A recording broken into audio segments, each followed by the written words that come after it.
তাদের সকল উদ্দেশ্যে যে কথা বলেছেন তা হলো এই, কেউ কোনো আইন হাতে তুলে নেবেন না। এটা হলো অন্যতম ইম্পর্টেন্ট কথা। আমরা মানুষের কল্যাণের জন্য নির্বাচিত হয়েছে, কাজে মানুষের কল্যাণ নিশ্চিত করার আপনাদের দায়িত্ব দুজনে বিকে দিতে দিয়েছেন। 3 নম্বর হলো যে কোনো সমস্যা যদি থাকে, কোথাও যদি সমস্যা উদ্ভব হয়, তাহলে আপনারা প্রশাসনের দ্বারস্থ হবেন এবং প্রয়োজন হলে আপনারা আমাকেও জানাবেন, আমি চেষ্টা করব, কিন্তু কোনোভাবেই আপনারা কোনো আইন হাত তুলে নেন। আর 3 নম্বর হলো গণতন্ত্র প্রতিষ্ঠার জন্য যে দায়িত্ব পালন করা দরকার আপনারা সেই দায়িত্ব পালন করবেন সংসদে এবং সংসদের বাইরে। আর 4 নম্বর হলো যে আমরা রিয়েলি একটা কল্যাণমুখী রাষ্ট্র করতে চাই, একটা মানবিক রাষ্ট্র করতে চাই। একটা কল্যাণমুখী এবং মানবিক রাষ্ট্র করার ক্ষেত্রে আপনারা আজকের আমার টুলস, আমার হ্যান্ডস, কাজেই সেইভাবে আমরা যাতে করতে পারি তার জন্য আপনারা দায়িত্ব পালন করবেন এবং সেভাবে কাজ করবেন। আপনাদের একটা খবর দিয়ে এর সাথে খবরটা দেওয়া দরকার বলে মনে করি যে পার্লামেন্ট চলছিল এমন সময়, তখন নির্বাচন হচ্ছে শেরপুরে, একজন মাননীয় সদস্য, বিরোধী দলীয় একজন মাননীয় সদস্য, আমাদের বন্ধু, তিনি দাঁড়িয়ে বললেন এইমাত্র খবর এলো যে আমাদের একজন জামাতের কর্মী, মানে সেক্রেটারি জেনারেল, তিনি নিহত হয়েছেন, বা সামরি কেউ একজন নিহত হয়েছে ইন্ডিয়ান লিলানি রাজন। এখন কোশ্চেন হলো ইন্ডিয়ান লিলা তো পাঠ করছে, লোকটা মারা যায় না, এখন লোকটা জীবিত আছে। এই বিষয়টা উনি পার্লামেন্টে উত্থাপন করেছেন। আমি নেক্সট সেশন যেদিন হবে সেদিন হয়তো পার্লামেন্টে এটা এক্সপান্স করার জন্য বলবো, এবং আপনাদের এটা জানিয়ে রাখি এরকম কিছু ভুয়া মিথ্যা তথ্যের উপরে অনেক সময় সিদ্ধান্ত হয়, অনেক মানুষ মনে করে সত্যি সত্যি এরকম ঘটনা, কিন্তু বাস্তবতা যাচাই করা হয় না। আমি বিশ্বাস করতে চাই যে বাস্তবতা যাচাই নিরিখে পার্লামেন্ট বিরোধী দলীয় সংসদ সদস্যরা দায়িত্ব পালন করবেন। সেই সাথে আরও একটা কথা আপনাদের বলতে চাই, আপনারা দেখেছেন, লক্ষ্য করেছেন যে আমরা যেদিন সেশন বসেছে সেদিন আমরা পার্লামেন্টে পার্লামেন্টে প্লেস করেছি 133টা অধ্যাদেশ। 133টা অধ্যাদেশ আমরা স্ক্রুটিনির জন্য একটা বিশেষ কমিটি করেছি, প্রথম দিনই করেছি। সেই বিশেষ কমিটিতে মাননীয় বিরোধী দলীয় সদস্যবৃন্দ এবং আমাদের সরকার দলীয় সদস্যবৃন্দ সবাই এখানে চুলচেরা বিশ্লেষণ করেছে। বিশ্লেষণ করার পরে আমাদের সিদ্ধান্ত হয়েছে যে আমরা 16টা অধ্যাদেশ আমরা এটা আরও বিশ্লেষণ করতে হবে এবং অ্যামেন্ডমেন্ট আনা দরকার, সেই জন্য এটা আমরা পরবর্তীতে ডেফার করব, আর 117টা আমরা পাশ করব। এইটি হলো সিদ্ধান্ত ওখানে, এবং ইউনিমাস সিদ্ধান্ত হয়েছে আমরা 117টা পাশ করব। সেইখানে আমরা 117টা পাশ করেছি, তার জন্য আমরা সময় পেয়েছি। আমরা 2 তারিখে রিপোর্ট পেশ করেছি পার্লামেন্টে, আপনারা লক্ষ্য করেছেন। 3 তারিখ 4 তারিখ ছিল শুক্র এবং শনিবার, 5 তারিখ হলো রোববার। 5 থেকে 9 তারিখের মধ্যে আমাদের পাশ করতে হবে।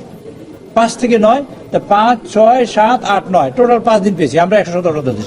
বাংলাদেশের ইতিহাসে 117 অধ্যাদেশ 5 দিনে পাশ করার ইতিহাসে এটা প্রথম, এটা নজিরবিহীন। এক একটা অধ্যাদেশে এমনও আছে যেমন 200 পৃষ্ঠা বই ছাপতে হয়েছে, তার 900 কপি ছাপতে হয়েছে। কাজে বিজেপির সেই লোকেরা গত 4 দিন ঘুমাতে পারে না, সেই 4 দিন 5 দিন হোম মিনিস্ট্রি মানে এস্টাবলিশমেন্ট মিনিস্ট্রি ঘুমাতে পারে না, আমি তো পার্সোনালি ঘুমাই নাই। এই সেক্রেটারিয়েটেরও যারা সংশ্লিষ্ট আইন শাখা, বিশেষ করে সচিব যারা আসছেন, তারা কেউ একটুলি রাত্রে ঘুমাতে পারে না। আমরা মূলত ঘুমিয়েছি গতকালকে রাত্রে। কাজে 117টা অধ্যাদেশ পাশ করতে গিয়ে শেষ মুহূর্তে আমাদের বিরোধী দলীয় বন্ধুরা একটা ঠুনকো বিষয় নিয়ে তারা ওয়াকআউট করেছেন। আমরা খুব দুঃখ পেয়েছি, আমি ব্যক্তিগতভাবে আমি দুঃখ পেয়েছি, আমাদের সংসদেও আমরা দুঃখ পেয়েছি। কারণটা হলো এরকমের যে বিষয়টা বলেছিলেন জাতীয় জাদুঘর, একটা মুক্তিযোদ্ধা জাদুঘরের কথা বলেছি আমরা, মুক্তিযোদ্ধা জাদুঘর হবে।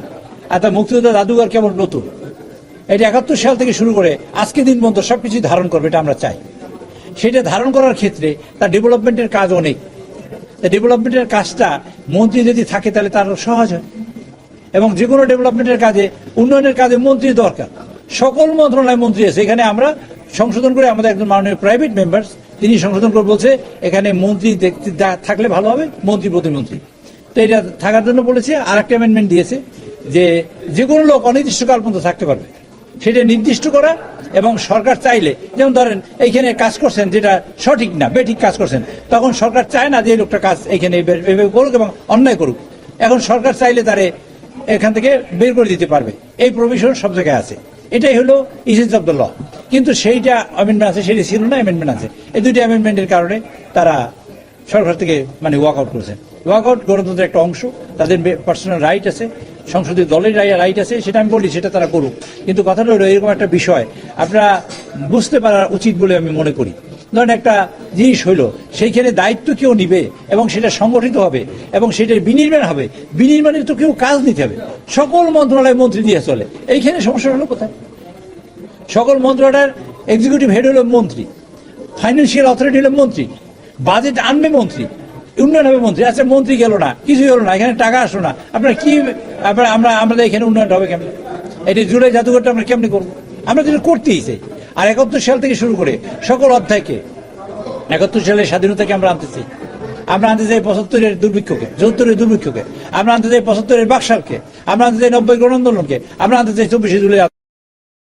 করতে চাই। এটা তো কোনো মানে জাদুঘর না, এটা তো একটা জীবন্ত বিষয় হবে। জীবন্ত বিষয় একজন মন্ত্রী থাকবে না, তাহলে সে কাজটা করবে কি?